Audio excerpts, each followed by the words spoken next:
bill inserts a new definition of casual employment. It establishes rules to permit offsetting where previous casual loadings have been paid, and it also provides for the first time ever a consistent, strong right to convert to casual that will exist right across the industrial relations system. With respect to awards, I wrote to Ian Ross, the President of the Fair Work Commission, this morning, seeking for him to commence a process that would end at the end of March next year to devise loaded rates in 4 key distressed award areas and also devise exception rates in 4 key distressed award areas. And of course, in the bill, we are legislating for a part-time flexibility provision, which would allow workers, particularly this will have a great effect in retail industry, to work more hours if they want to, by agreement with their employer at their ordinary rates of pay. The compliance and enforcement involves further strengthening of civil penalties, the introduction of a new concept of benefit gained that relates to underpayment, and also the introduction of a criminal offence. It's also the case that we have established the potential for greenfields agreements in major mega projects, usually oil and gas and resource projects, to go longer than 4 years, up to 8 years during the construction phase of those projects, where the projects are over 500 million, or there's a special certification between 250 and 500 million.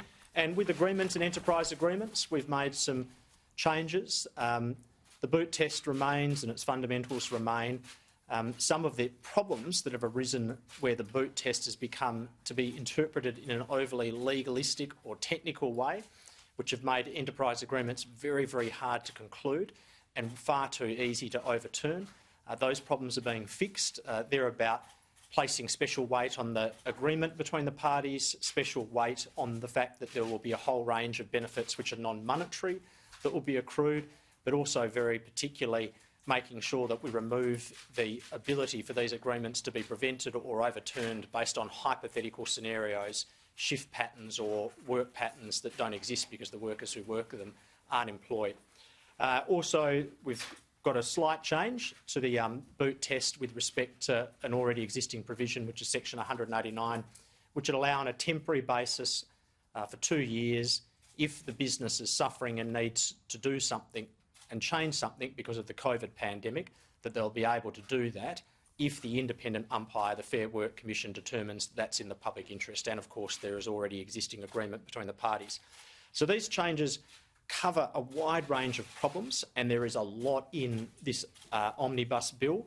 They have a cumulative effect, I think, rather than any single one of the changes being radical or in itself anything that represents a very substantial change.